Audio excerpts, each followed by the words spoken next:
అందరికీ నమస్కారం. తెలుగు స్టోరీస్ లైబ్రరీకి మీ అందరికీ స్వాగతం. ఇప్పుడు మనం వినబోయే సీరియల్ మధ్యతరగతి మనిషి మొదటి భాగం. రచన యామిని సరస్వతి గారు. మరి సీరియల్లోకి వెళ్దామా? వేప చెట్టు నీడలో బావిగట్టుపై ఉన్న బండపై కూర్చుని అలసటగా ముఖానికి పట్టినటువంటి చెమట తుడుచుకున్నాడు రమణయ్య. ఎండ మండిపోతోంది. గాలి బొత్తిగా ఆడటం లేదు. అప్పుడప్పుడు చెదురుమదురుగా మెల్లగా వీచినా ఆ గాలిలో చల్లదనం లేదు. వేడి గాడుపులే మోసుకొస్తూ ఉంది. సుమారు 12 ఎకరాల చెక్క అది. రమణయ్యకున్న సుక్షేత్రమైన పొలం అదొక్కటే. దానిలోనే అతను బంగారాన్ని పండిస్తున్నాడు. 2 ఎకరాల బెల్లం చెరుకు నాటాడు. దాన్ని ఆనుకుని 2 ఎకరాలు పచ్చ అరటి నాటాడు. అరటి తోటను ఆనుకుని మరొక 2 ఎకరాలు పసుపు నాటాడు. పసుపు తర్వాత ఆ 12 ఎకరాలను 2గా విభజిస్తూ పొలం మధ్యగా వెళుతుంది పంట కాలువ. కలువకి పడమటి వైపున ఉన్న 6 ఎకరాలు వరే నాటుతూ ఉంటాడు రమణయ్య. ఆ 6 ఎకరాల్లోనే ఉంది బావి. రమణయ్య వ్యవసాయం ప్రారంభించినప్పటి నుంచి ప్రతిదీ స్వయంగా పర్యవేక్షించడం, దగ్గరుండి చేయించడం అలవాటు చేసుకున్నాడు. అతను ఏనాడు ఏ పనిని గుత్తగా ఇవ్వలేదు. పొలాన్ని దగ్గరుండి ఎడ్లతో తను దున్నుతూ ఇతర ఎడ్ల జతలతో దున్నిస్తాడు. కూలీలను పిలిపించి చెత్తా చెదారం బాగా మురిగిపోయేటట్టు తొక్కిస్తాడు. కూలీలతోనే నాటు వేయిస్తాడు. కలుపులు స్వయంగా దగ్గరుండి తీయిస్తాడు. కోతలు అంతే. ఒకరోజు 2 ఎకరాలు కోయించి మరో రోజు ఆ 2 ఎకరాల గింజలు రాలిపిస్తాడు. చురుకుగా సాగుతున్న పనిని చూసి సేద తీరని రమణయ్య లేచి నుంచున్నాడు. కొందరు కోత కోస్తున్నారు. మరికొందరు అంత క్రితం రోజు కోసిన గడ్డిని మోస్తున్నారు. ఇంకొందరు ఆ గడ్డి నుంచి గింజల్ని రాలుస్తున్నారు. ఎండ మండిపోతోంది. కాసేపు చెట్టు నీడను కూర్చోండర్రా. తన కూలీలు తన బిడ్డల్లాంటి వాళ్ళు. వాళ్ళ బాగోగుల్ని తనే చూడాలనుకుని చెప్పాడు రమణయ్య. రాశిగా రాలుతున్న గింజల్ని చూసి రమణయ్య మనస్సు తృప్తిగా ఉంది.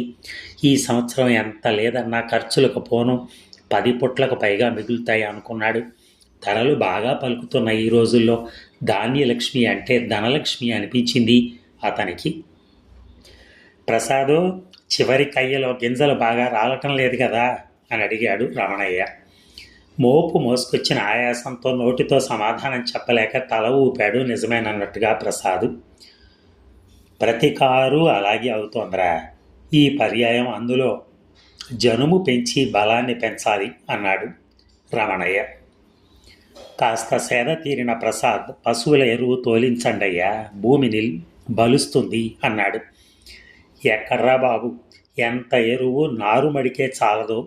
నారు బాగుంటేనే పైరు బాగుంటుందని మన దృష్టి అంతా దాని మీదే. మర్చిపోకుండా ఈ పర్యాయం 4 బళ్ళుకోనైనా తోలాలి అన్నాడు రమణయ్య పట్టుదలగా. బీడి ముట్టించుకుని నిండుగా ఓ దమ్ము పీల్చి ఏదో చెప్పబోయాడు ప్రసాద్. ఒరే ప్రసాద్, నువ్వు నా మాట వినిపించుకోవటం లేదు. పైన వేడి, లోపల వేడి. అది చాలక ఇంకా నిప్పులు మింగుతావు. ఈ పొగ నీ గుండెల్ని, ఊపిరితిత్తుల్ని ఏదో ఒకరోజు ఖచ్చితంగా తినేస్తుంది. అప్పుడు అనుకుంటావురా నన్ను, అయ్యో అయ్యగారు చెప్తే వినకపోయానే అని. ఆ రోజు తెలిసి వస్తుంది నీకు. కన్నబిడ్డ లాంటి కుర్రాడు చెడిపోతున్నాడనే ఆ బాధతో అన్నాడు రమణయ్య. ప్రసాద్ జవాబు చెప్పలేదు. తల వంచుకున్నాడు. పెళ్ళైతే పెళ్ళామైనా అదుపులో పెడుతుందనుకుంటే అది దూరంగానే పోతోంది అన్నాడు ఇంకో యువకుడు. 10th దాకా చదివి అది గట్టెక్కలేక మిగిలిపోయి పెళ్లి చేసుకుని హాయిగా శరీర కష్టంతో బతుకుతున్నాడు అతను. ఒరే ఆడికి ఎవరిస్తారా పిల్లని నవ్వుతూ అన్నాడు రమణయ్య. ఎందుకు ఎవరయ్యారో ఉక్రోషంగా అడిగాడు ప్రసాద్. చెప్పిన మాట వినని మగవాణ్ణి ఏ ఆడది చేసుకుంటుందిరా? ఆడదాని చెప్పు చేతల్లో ఉండే ఆడంగి నాయాలనా నేను? నా మాట వినే అమ్మాయి దొరికితేనే చేసుకుంటాను, లేకుంటే లేదు, అంతే. ఇలాగే ఉండిపోతాను. ఒరే ప్రసాద్, ఈ రోజుల్లో ఆడవాళ్ళు అలాగే అనుకుంటున్నారా? మంచి చీరలు, రవికలు, పౌడర్లు, స్నోలు తెచ్చి ఇచ్చి వారానికో నెలకో టౌన్కి సినిమాకి తీసుకెళ్ళి ప్రేమగా చూసుకునే మగాన్నే చూసుకుంటున్నారు వాళ్ళు. నీలా ప్రతిదానికి కస్సు బుస్సుమని చిర్రుబుర్రులాడుతూ ఎగిరిపడి మాట వినని మగవాణ్ణి ఎవరితిరా చేసుకుంటుంది? రమణయ్య మాటలకు జవాబు చెప్పకుండా చివరంటా కాలిన బీడీని విసిరేసి మోపెత్తుకుని రావటానికి వెళ్ళాడు ప్రసాద్. చాకు లాంటి కుర్రాడు అన్నాడు రమణయ్య మెచ్చుకోలుగా. ఎవరు ఏమీ సమాధానం ఇవ్వలేదు. చెరుగుతున్న వైశాఖపు మాసపు ఎండల్ని లెక్క పెట్టకుండా పనిలో మునిగిపోయారు. తీసుకున్న కూలీకి న్యాయం చేకూర్చాలనే పట్టుదలతో పనిచేస్తున్నారు అంతా. తలకు చుట్టుకున్న తుండుగుడ్డ తీసి విదిలించి మొహం దుడుచుకుని మళ్ళీ తలకు చుట్టుకుని ఓజలు ఎత్తుతున్న వైపు కదిలాడు రమణయ్య. అంతలో అతని దృష్టి తన పొలం వైపు ఉరుకులు పరుగుల మీద వస్తున్న ఆడమనిషి వైపు మళ్ళింది. క్షణకాలం గుర్తు తెలిసి తెలియనట్టుగా ఉండిపోయి ఎవరా అని ముందుకు వేసిన అడుగు అలాగే ఉంచి నిలబడిపోయాడు రమణయ్య. మరో 5 నిమిషాల్లో కళ్ళల్లోకి వచ్చేసింది రంగి. రమణయ్య ఇంట్లో ఆ పని ఈ పని చేస్తూ రమణయ్య భార్యకు చేదోడు వాదోడుగా ఉంటుంది. రంగి భర్త సీనయ్య చెరుకు, అరటి, పసుపు తోటలకు కావాలి ఉంటున్నాడు. అయ్యా మన ఇంట్లో రత్నం వెలిసిందండి అంది రంగి ఆయాసంగా. ఆ మాటలతో చాలా మట్టుకు అర్థమైన రంగి నోట పూర్తిగా విని సంతృప్తి చెందాలని వస్తున్న చిరునవ్వును ఆపాలని ప్రయత్నం చేయకుండా కొంచెం ఆగి నిదానంగా వివరంగా చెప్పవే అన్నాడు రమణయ్య. ఆ మధ్యకాలంలో ఆయాసాన్ని అణుచుకున్న రంగి, రాధమ్మకు కొడుకు పుట్టినాడు బాబో అంది ఆనందంగా. రమణయ్య మొహం మతాబులాగా వెలిగిపోయింది. ఇప్పుడే అని అడిగాడు కుతూహలంగా. ఎప్పుడో ఎక్కడ బాబు, కొడుకు పుట్టాడు, నీళ్లు పోసి బొడ్డు కోసి పొత్తిళ్లలో పండబెట్టొస్తున్నాను అంది రంగి. రమణయ్య ఆనందానికి అవధులు లేకపోయాయి. పక్కనున్న చేట తీసుకుని నిలువెత్తున పెరిగిన ధాన్యం రాశిలో ముంచి ఇందా అని రంగి బయట కొంగులో 3 చేటల వడ్లు పోశాడు. పోల్తి చుట్టకుండా ధాన్యం శాంతం తయారు కాకుండా రాశిలోంచి అలా దానం చేయటానికి రమణయ్య మనసు క్షణకాలం సందేహించిన వంశోద్ధారకుడు పుట్టాడు అన్న ఆనందం ఆ సందేహాన్ని అణిచివేసింది. రంగి కళ్ళల్లో కృతజ్ఞత ఫలించింది.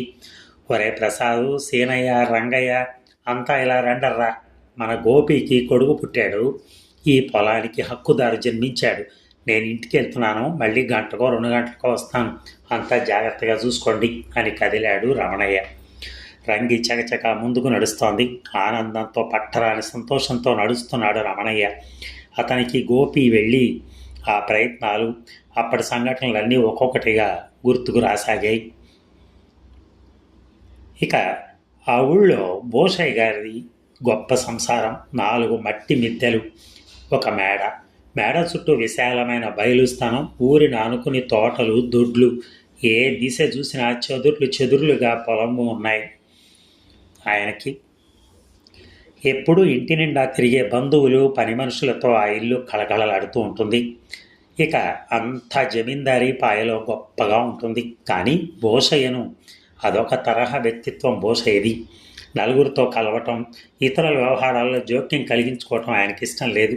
అంతఃపురంలో మహారాజులా ఉంటారు ఆయన. ఎవరైనా వచ్చి పిలిస్తే పని మనిషో ఇంట్లో మనిషో వెళ్ళి చెప్తే మేడ దిగొచ్చి వసారాలో కూర్చుని మాట్లాడి పంపిస్తాడు.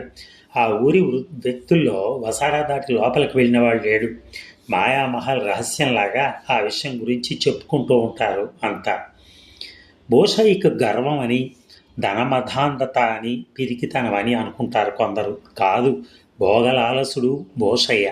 అతనికెప్పుడు మదిర, మానిని ఉండాలని గిట్టని వాళ్ళు అంటారు. అయితే అది మాత్రం అబద్ధమే. బోషయ్య ఒక రకమైన యోగి అని చెప్పచ్చు. ఎప్పుడు ధ్యానమో లేకపోతే జపమో అన్నట్టుగా ఉంటాడు. వేకువన లేవగానే కాలకృత్యాలు నిర్వర్తించుకుని యోగాసనాలు వేస్తాడు. తీరికగా విశ్రాంతి తీసుకుని స్నానం చేసి గంటన్నరసేపు ధ్యానంలో జపమో తపమో చేసుకుంటాడు. తర్వాత తన గదిలో కూర్చుని ఫిడేలు వాయించుకుంటాడు. అది సాధనో ఆత్మానంద సంధాయకమో ఆయనకే తెలియాలి. సంగీత సేవ తర్వాత 11 గంటల ప్రాంతంలో భోజనం చేస్తాడు. ఆ సమయంలో భోజనాల హాల్లో వచ్చిన బంధువులతో మాట్లాడతాడు. కులాసాగా కబుర్లు చెప్తాడు, వింటాడు, నవ్వుతాడు, నవ్విస్తాడు. అంతే, మళ్ళీ తన గది చేరతాడు. ఆ గది ఒక చిన్న లైబ్రరీలా ఉంటుంది. గదిలో గోడ నిండా అల్మరాలు పెట్టించాడు ఆయన. అందులో తెలుగు, సంస్కృతం విభాగాలుగా పుస్తకాలు అమర్చారు. మళ్ళీ అందులో ప్రబంధ సాహిత్యము, నాటక సాహిత్యము, నవలా సాహిత్యము, ఆధునిక కవిత్వము విడివిడిగా ఏర్పరిచి అమర్చుకున్నాడు. సంస్కృతంలో నాటకాలు, కావ్యాలు విడివిడిగా అమర్చుకున్నారు. చేతికి అందిన పుస్తకం తీసుకుని కూర్చుంటే ఇక ఆయనకు మరో ధ్యాస ఉండదు. అది పూర్తి కావటమా, రోజు పూర్తి కావటమో అంతే. మళ్ళీ రాత్రి 8ంటికి భోజనానికి దిగొస్తాడు. మళ్ళీ కబుర్లు, మాటలు, నవ్వులు అంతే. 9ంటికి మేడెక్కితే భార్య మాణిక్యమ్మ ఆయన మళ్ళీ దిగొచ్చేది తెల్లవారాకనే. ఈ కార్యక్రమంలో ఆయన కొడుకు చంద్రయ్య విషయం కానీ, కూతురు విశాల విషయం కానీ పట్టించుకోలేదు. వాళ్ళంతక వాళ్లే పాఠశాలకు వెళ్ళి చదువుకుంటారు. ఎలిమెంటరీ చదువు అయిపోయాక హై స్కూల్ నుంచి హై స్కూల్కి పంపించచ్చులేమ్మని అనుకున్నారు ఆయన. బ్రహ్మాండంగా అక్షరాభ్యాసం వేడుకలు జరిపించి తను భార్య వెళ్ళి పాఠశాలలో వదిలి పంతులు గారికి బాధ్యత అప్పగించి రాగానే తన కర్తవ్యం నెరవేరిందని భావించాడు భూషయ్య. దైవ సమానులైన గురువు శిష్యుడి అంతరంగికాన్ని తీర్చిదిద్దుతాడని, శిష్యుడి జీవితాన్ని సక్రమమైన పంథాలో మలుపుతాడని భావించారు ఆయన. నిజమే, ఆయన చదువుకున్న తీరు, ఆయన్ని చిన్నతనంలో తీర్చిదిద్దిన ఆయన గురువు చెంచయ్య గారి పంథ అలాంటివే. చంద్రయ్య బడికైతే వెళ్ళొస్తున్నాడు కానీ అతనికి గజస్నానంలాగా విద్య వంట పట్టలేదు. 10 ఏళ్ళు వచ్చేసరికి అతనికి బాగా అబ్బింది. తన ఈడు కుర్రాళ్ళతో వెళ్ళి తోటలు, దొడ్లు తిరగటం, మధ్యాహ్న సమయాల్లో బావుల్లో ప్రజ్ఞా పాఠవాలు ప్రదర్శిస్తూ ఈత కొట్టడం, గోలీలు, చెడుగుడు, బెల్లంగోడి మొదలైనవి ఆడటం. ఒకరోజు ఏదో ధ్యాసతో భోజనాల వేళలో ఆయన వచ్చిన బంధువుల ముందు మాట ప్రస్తావనగా వేమన పద్యాన్ని చెప్పి, వేమన ఎంత గొప్ప కవో చెప్పి, పొగిడి తనకు తెలిసిన విషయం చెప్పి తృప్తి తీరకపోవడంతో వేకువ పద్యాలు చెప్పించాలని ఉబలాట పడి కొడుకును చూసి, చంద్ర, వేమన పద్యాలు 4 చెప్పరా, మీ బాబాయ్ గారు మీ మామగారు వింటారు అన్నాడు గర్వంగా. ఆ మాటలు వినగానే చంద్రానికి పై ప్రాణాలు పైనే పోయాయి. 5 ఏళ్ళు బడికి వెళ్ళొచ్చాడు కానీ అతనికి వేమన ఎవరో తెలియదు. పాపం అతని లోకం వేరు. అతనికి తెలిసింది నేనెక్కడ, అతనికి తెలిసింది వేరు. బిక్కమొహం వేసిన కొడుకును చూసి భయపడుతున్నాడేమో అనుకుని భ్రమపడిన భూషయ్య గారికి అదంతా తన భ్రమ మాత్రమేనని అర్థమైంది. రోషంతో, అవమానంతో, కోపంతో ఆయన ఒళ్ళు మర్చిపోయారు. ఫలితం కొరడ గాలిలో కదిలింది. చంద్రం శరీరంపై వాతలు వేసింది. ఎవరెంత అడ్డొచ్చినా ఆయన ఆగలేదు. బాది అలసిపోయిన భూషయ్య గారి కోసం కోపం పంతులు గారిపై ప్రసరించింది. పాలేరు వెళ్ళి పిలుచుకుని వచ్చాడు పంతులు గారిని. కొత్త పంతులు చూసి ఆశ్చర్యపోయాడు భూషయ్య గారు. తాను నెల క్రితమే ఇక్కడికి వచ్చానని, తన పూర్వం ఉన్న మాస్టర్ గారు ట్రాన్స్ఫర్ అయిపోయారని చెప్పాడు ఆయన. పంతులు గారితో కొడుకు విద్యా వివేకాలు పరీక్షించాడు భూషయ్య. ఓకి ఎన్ని వంకరలున్నాయో తెలియని కుమారుని చూసి నిలువుగా కుంగిపోయాడు. దిగులుతో పగిలిన గుండెతో తన గదికి వెళ్ళి భార్యని, పెద్ద పాలేరు శివయ్యని పిలిపించుకున్నాడు. బాగా భర్జన చేసుకున్నాక ఇక అబ్బాయిని పంతుళ్ళని నమ్మి బడికి వెళ్ళడం శ్రేయస్కరం కాదని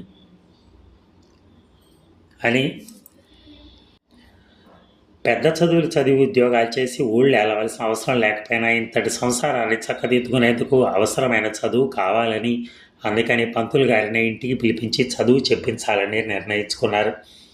అక్షరాభ్యాసం చేయించాడు. మళ్ళీ ఆ సమయంలో అక్కడికొచ్చిన శివయ్య కొడుకు రమణయ్యను చూసి వాడితో కలిసి చదువుకోమన్నాడు.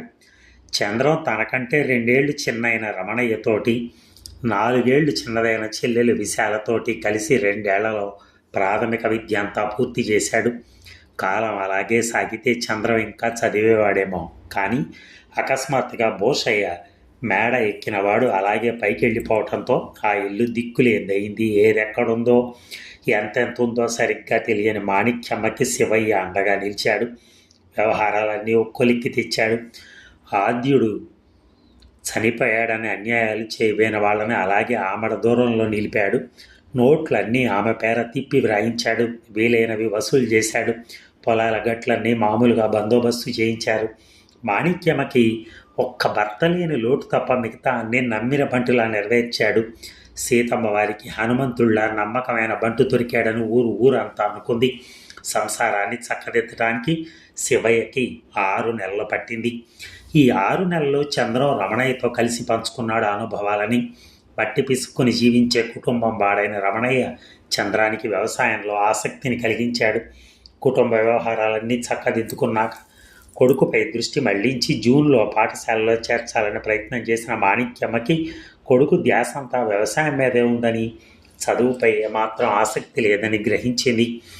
వృద్ధాశ్రమ పడే కంటే అబ్బాయిని ఇష్టమున్న మార్గాన నడవనివ్వటం మంచిదని, అంతగా అవసరమైతే అదే పంతులు గారితో ఇంగ్లీష్ నేర్పించచ్చని చెప్పాడు శివయ్య.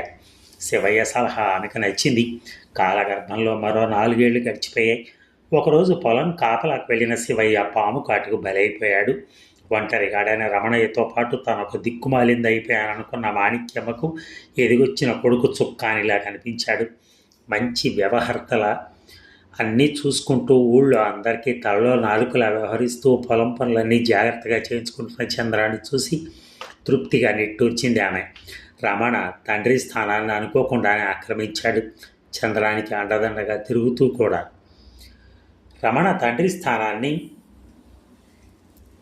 అనుకోకుండానే ఆక్రమించాడు. చంద్రానికి అండదండగా తిరుగుతూ ఆంతరంగికుళ్లాగా మారిపోయాడు. మరి ఈ భాగం ముగిద్దామా? మళ్ళీ రేపు కలుద్దాం. Thank you.